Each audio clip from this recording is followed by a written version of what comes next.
We supply who buy. Bankroll. Walk in your trap and take over your drop.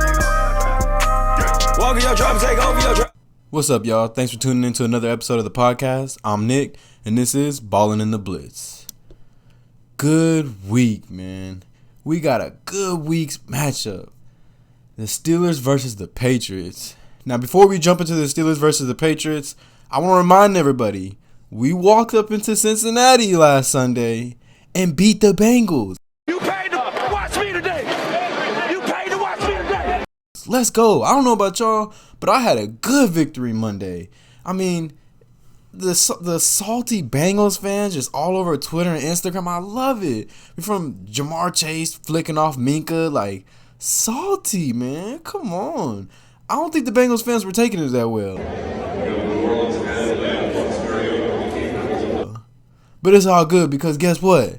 Not only did we beat them, but Minka was named AFC Defensive Player of the Week.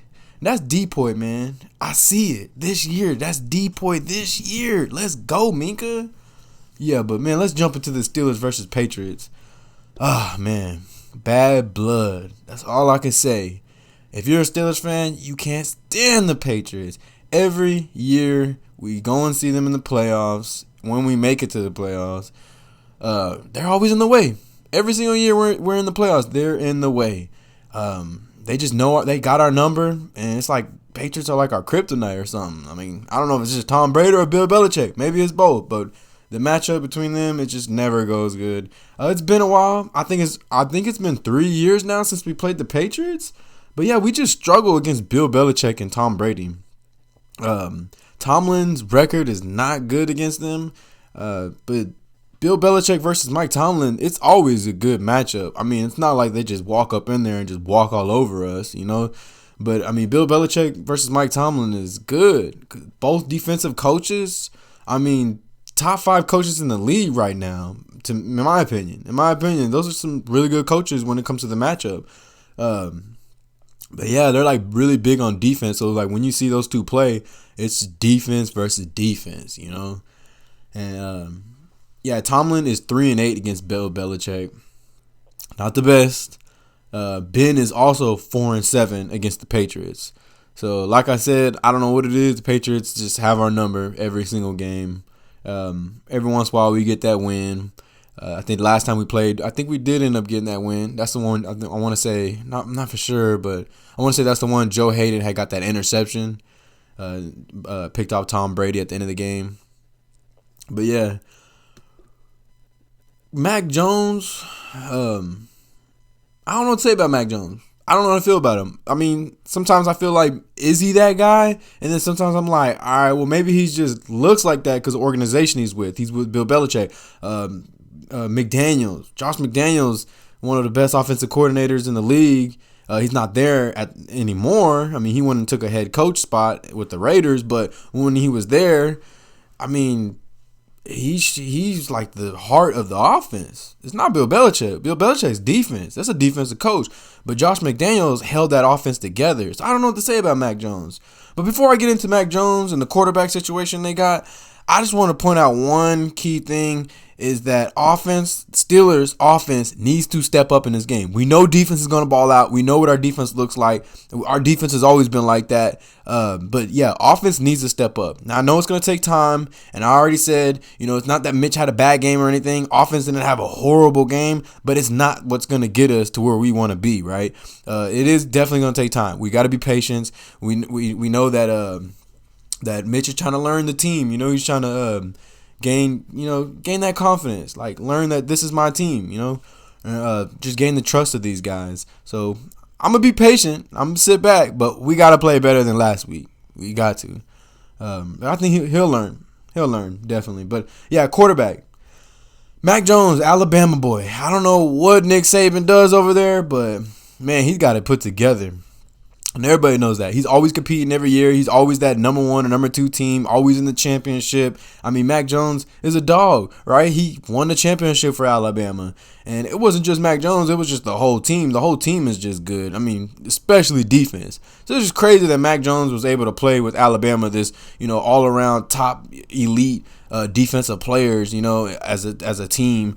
And he just goes from that to the Patriots, which is the Patriots is like the same way. They got Bill Belichick, which is like the best defensive coach or head coach in the league. Like, it's just crazy that he's able to transition like that. But yeah, rookie year, he played good. He looked really good. Like, out of that draft class, best rookie last year for sure. I mean, he went to the playoffs. He got smacked in the playoffs by the Bills, 47-17. I mean, I think it was just a matchup thing. Like, looking back at that game, watching the highlights, like, dude, the Bills were just a better team. Like, really, really, like, way better.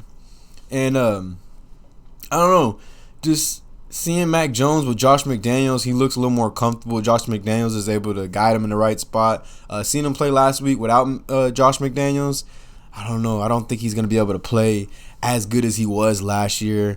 I mean, maybe he'll prove me wrong, but I think Josh McDaniels had a lot to do with what, the success that Mac Jones had as a rookie. He was able to come in there and play way better than a lot of people thought he was going to be, right? And we know he's a good quarterback. I'm not the biggest fan of Mac Jones. I mean, just because what he did last year, I'm not about to just jump on the Mac Jones train, but I will sit back and say that I'm not giving all that credit to Mac Jones of why they went to the playoffs. Of course, defense and all that, but offense is what I'm saying. What I'm talking about is offense. I'm not giving Mac Jones the credit of that offense of making it to the playoffs. I'm giving it all to Josh McDaniels. Josh McDaniels was a big key role in that offense, man.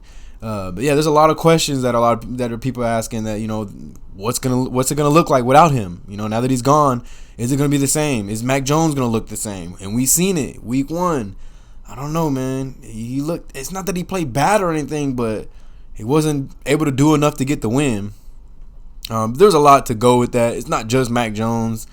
Just the whole team. Defense too didn't look that pretty. Tua was able to do a whole lot on the defense, but it's just week 1. Let's not panic, right? Mac Jones did suffer a back injury in that game. The results came back negative. He said that it was just back spasms. That's what he wanted to say. So he's good to go Sunday. He will play Sunday.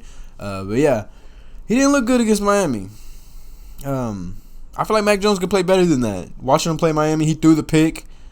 I don't know. He threw it in really tight coverage. I mean, the guy was like pressing that receiver pretty close. A lot of people are arguing, saying that it's maybe pass interference.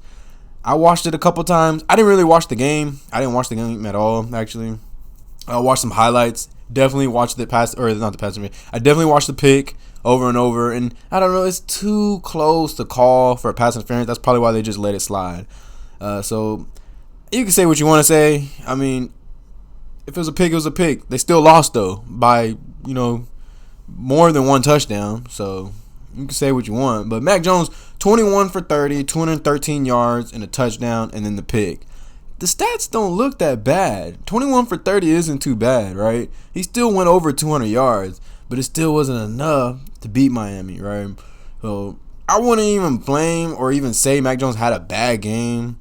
It's just, I mean, it's week 1. Let's just put it like that, right? I don't want to go off and start judging Mac Jones just off of his performance against Miami. And he didn't have a game like Joe Burrow, throwing 4 interceptions, getting sacked like 5 times. I don't know who did that to him, but, I mean, at least he played better than Joe Burrow. But yeah, overall, though, if I had a pick out of the Steelers quarterback, Mitch Trubisky, and Mac Jones, I'd probably have to ride with Mac Jones. Like I said, I'm not a big supporter of Mac Jones. I'm not on that Mac Jones train. I honestly, just because I don't like the Patriots. But I would definitely have to go with him over Mitch. It's close, though. It's a close call. Like, they're right neck to neck. So, but at the end of the day, I would have to definitely go Mac Jones. Wide receivers, I think this is where they struggle a lot, right? On the wide receivers core, they don't really have that number 1 receiver, right? And that's a problem. That's a problem when you have a younger quarterback that's trying to find his rhythm within that offense, and he just doesn't have that receiver to be able to to be able to really like take the top off, And and really, really compete, you know? And he just doesn't have that. He has guys that are more just like, he just has a bunch of like second receivers. For example, Nelson Aguilar went over there, supposed to be their number one receiver, and he's getting beat out by like guys like Jacoby Myers and Kendrick Bourne. Now, Kendrick Bourne is a dog, and Jacoby Myers, his route running is crazy. Like, he's quick. He's a quick dude. He's shifty. But Nelson Aguilar is supposed to be up here. Like, he's supposed to be that guy. And they paid him. And in my opinion, he's overpaid. They gave him $22 million for 2 years. That's overpaid, bro. He does not deserve that money. That guy hasn't really done much. I've seen him with other teams. He was the one with the Butterfingers. You know, he didn't really do much in the league as far as being that number one receiver. But yeah, Jacoby Myers and Kendrick Bourne, those guys, they'll show up here and there, but they're just not that, you know, top quality number one receiver pedigree. You know, they're just not top material, and they just never will be. I don't see those two receivers doing stuff like these top receivers like Deontay Johnson. I use Deontay Johnson just because you know, I'm riding with the Steelers. It's just that's what they're going against. But I mean, not just them. You can name several receivers like even these younger receivers like Jefferson and Jamar Chase, and even T. Higgins. Like, T. Higgins is a whole lot better than these guys. But anyways, back to the receivers.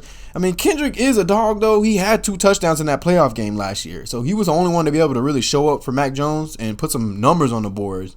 But the number one guy that stands out on that receiver corps to me, and I feel like they should use him more now that they got him, Hunter Henry, the tight end. Is they can use him right, and they can figure out how to use him, that'll be really big, especially this matchup against the Steelers. Because we all know when we go into that dime package, we use Robert Spillane in that coverage, you know, in that zone.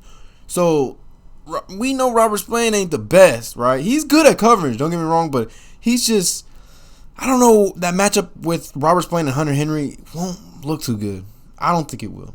So if they can figure out how to use him, that could be dangerous against us. And that's what really stands out with their wide receiver core. But if I had a role, which receiver core is better, I definitely got to go with the Steelers, bro. I mean, Deontay Johnson, he's top 10. He may be that 10th spot, but he is a top 10 receiver. I mean, that one-hand catch, that's pretty crazy. Not a lot of receivers are doing that in the league, and definitely not those guys. And Chase Claypool, he has his ups and downs. He may be on somewhat the same level as those two guys. He's that number 2 receiver role, and he plays it well, though. But we still got Deontay, and we got an up-and-coming younger receiver, Pickens, who's a dog, and he's going to show out. Watch. He's going to have one of these games. He's going to have a breakout game, and everybody's going to be talking about him. Jersey sales going to go crazy for that, man. But yeah, I definitely got with the Steelers receivers core. They're a whole lot better. We got that number 1 receiver, and that's what quarterbacks need.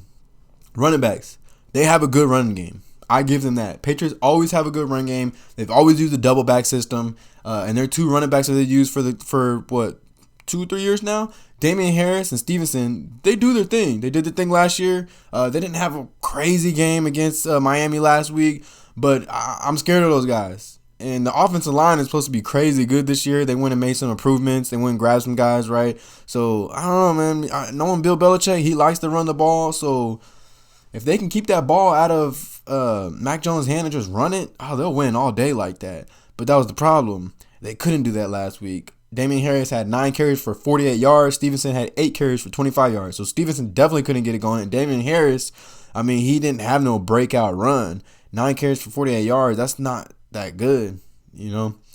But yeah, they do. I'll give them that. They have a really good run game. But we'll see how it looks against us. We look good stopping Joe Mixon. Joe Mixon is one of those running backs. He's elite. He's an elite running back. Top 5, maybe top 10. We were able to keep him under 100 yards. We weren't the best last year at stopping the run, so we'll see what these guys look, you know, going up against the Steelers defense at front 7. But if I had to choose running backs, you know I'm going Najee. Gotta go Najee. I think anybody goes Najee Harris. I mean, there's a reason why he went the number 1 running back in the draft the year before last. He's just a better running back than those guys. Those guys aren't nowhere near on Najee's level. If Najee can just get this offensive line to block for him, Najee will go stupid, right? He did good last year with a shitty O-line. The O-line didn't do nothing for Najee, and he still put up numbers. He was still like top 5 in fantasy points, right? But yeah, I gotta go Najee Harris. Patriots defense always have been good. They got Bill Belichick, just like we said. Bill Belichick is a defensive coach. He's always gonna make sure his defense is good, right? He'll figure it out on defense. He will. You can't sleep on the Patriots defense. They're always there. Tua still put up 270 yards on them in a touchdown. Tyreek had a good game, 8 catches for 94 yards. He almost went over 100 yards. That's week 1. But they sacked. They were able to get to Tua. They got 3 sacks. The front 7 is good. The front 7 is pretty tough. They don't give up a lot of rushing yards. Miami wasn't able to do anything on the run game. Their number 1 running back, Chase Edmonds, he only ran 25 yards for 12 carries. That's like 3 or 4 yards averaging. It's horrible. So, I mean, showing you right there that they're not going to let you run the ball. So, I don't see Najee Harris doing a whole lot in this game. Just, seeing that. I mean, but it is a different matchup. The energy, all that, it's all different. And they're rolling up in Heinz Field. So, we'll see. Especially with, Najee, he's dealing with an injury. He says he didn't really re-injure his foot. It was a different injury. And he said he's 100%. He was a full participant in practice today. So, I mean, I don't know. I don't know how to feel about Najee. I just know that if the offense ain't blocking for him, he ain't going nowhere. Yeah, but Matthew Judon, dog, that dude, I'm scared of that dude. Best player on the defense, definitely. We'll see how he does with us, but he did pretty good with Miami. He was able to cause a lot of pressure. He did get a sack in the game. What I'm scared about with that guy is, though, when he goes against us, the matchup against us is that he's going up against Dan Moore and Chooks, because I know that they like to switch him, around. They like to put him on the left side and sometimes the right side. But I think they're going to figure out that Dan Moore is the weak spot, and they're going to stick him right there with Dan Moore. If they're able to do that, they're going to stick to that, and they won't move him. So basically, we're going to be seeing Matthew Judon against Dan Moore. That's not going to be pretty. So, yeah, I'm definitely scared of that. He'll probably get a sack. But, I mean, their front seven's tough, but that's like their best player, honestly. I don't see nothing too crazy other than him. I don't know too much about their secondary. I know they did lose. J.C. Jackson. That's a big movement for them. But I don't know too much about their secondary. I didn't do too much research about the secondary. They did give almost 300 yards up though to Tua. So that says a lot right there. They did get that interception. No, they didn't get an interception. I'm thinking about Miami getting the interception. But yeah, I mean they gave up 270 yards. So that says a lot right there that they're giving up yards in the passing game. So hopefully Mitch Trubisky can take advantage of that. But I don't have much to say about our offense. We all know that we need improvement. We all know what it looked like last week. We all know that the run game needs to start going so that way we were able to run the ball and bounce back to the run game and confuse the defense. Because if they know we're going to throw it every time because we can't get the run game going, it's a whole lot easier for the defense to stop Mitch Trubisky. I mean, I don't know. And I've talked about it in the last podcast. I feel like Mitch Trubisky's like, it's not even Mitch's fault. It's more of like we just need to switch it up. We need to do more screens. We should be throwing the ball to Najee. If he can't run up the middle, throw him a screen. Get him on the outside more. Let him get some room. Give him some room. He can make some stuff happen. He can make a guy miss. Najee is guaranteed like 99% to make that first guy miss. I mean, we've seen it last year. That first guy that's running into Najee, he ain't tackling him. So let's see that. But yeah, and then receivers, we know Deontay's a dog. I know Deontay's going to show up. And I got a feeling, man. Like I said, I know Pickens going to have a game eventually. But I got a feeling this is the one. We're back in Heinz Field. He didn't really have so much going on last game. Definitely because Mitch Trubisky didn't really do a whole lot. But I think he's going to get Pickens involved. And I'm really happy to see that. Like, I want to see that. I want him to be involved in this receiver. But, yeah, I don't really have much to say about our offense. Mainly is our defense. I want to talk about our defense real quick. Just the matchups and stuff. And I know our defense is going to show out. I don't have to say a whole lot, but I know our defense is going to show out just based off of last week, what we were able to do to Joe Burrow. We're definitely able to do that to Mac Jones. We're going to have to cause a lot of pressure. Keep the ball in Mac Jones' hands and stop the run. That's the number one thing that we have to do.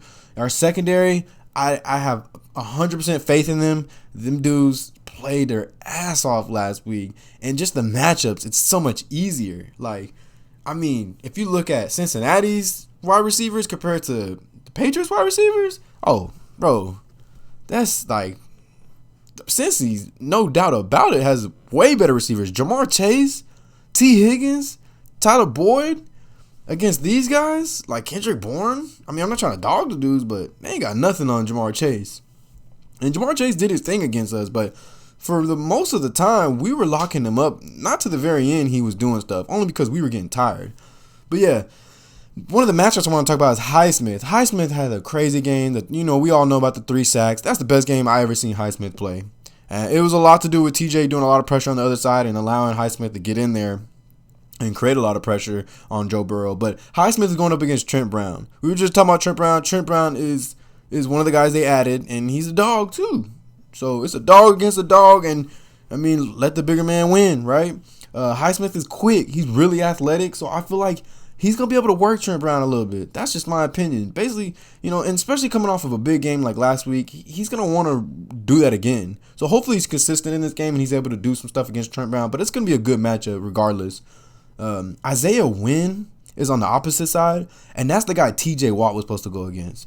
And it sucks, man. Still, to this day, I'm still hurting about that with TJ going out. Isaiah Wynn, man, he didn't have nothing on TJ. TJ would have ate that dude up, bro.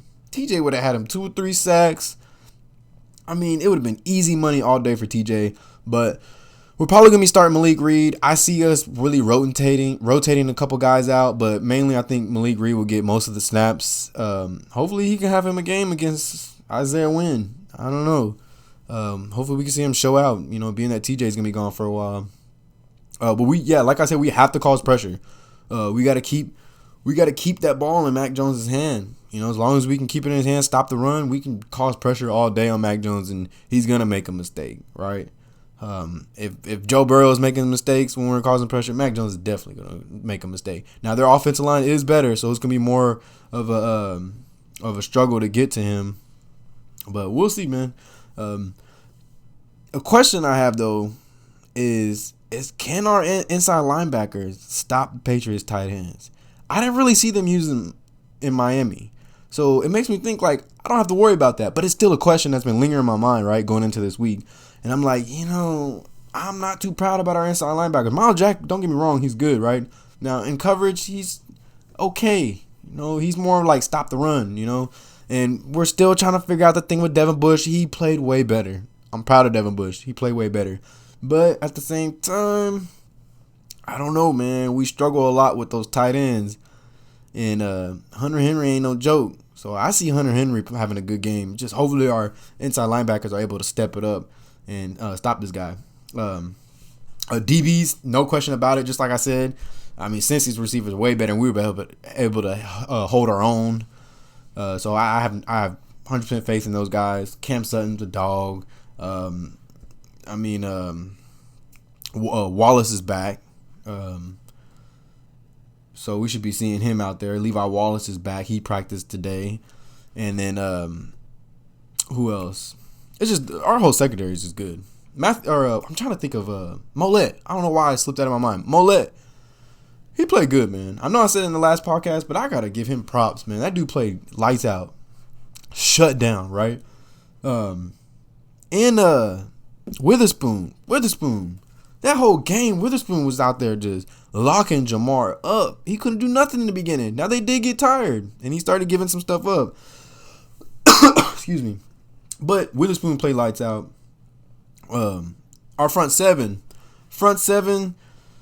they can stop. I don't know, man. Our front seven is kind of questionable sometimes. Because sometimes we'll have a good game, and being that TJ Watt's out, we're not too good with TJ Watt being out. 0-4 when TJ was out last year. So that's why I was just about to say our front seven, I got faith in them too, and I think they're going to play good and get pressure, but then I stopped and I thought about it and I said, nah, I don't know. A lot of times they're not consistent, especially when TJ's out. TJ's consistent. TJ's going to do his thing. But when TJ's out, I don't know, them guys just it's almost like they fall apart. What are we doing? We're letting these people run all over us, and you letting this guy sit in the pocket and find receivers open. So, I don't know. We'll see how that goes. Hopefully Cam Hayward's able to step up. But yeah, definitely keep the ball in Mac Jones' hands. That's the game plan. Stop the run, keep the ball in Mac Jones' hands.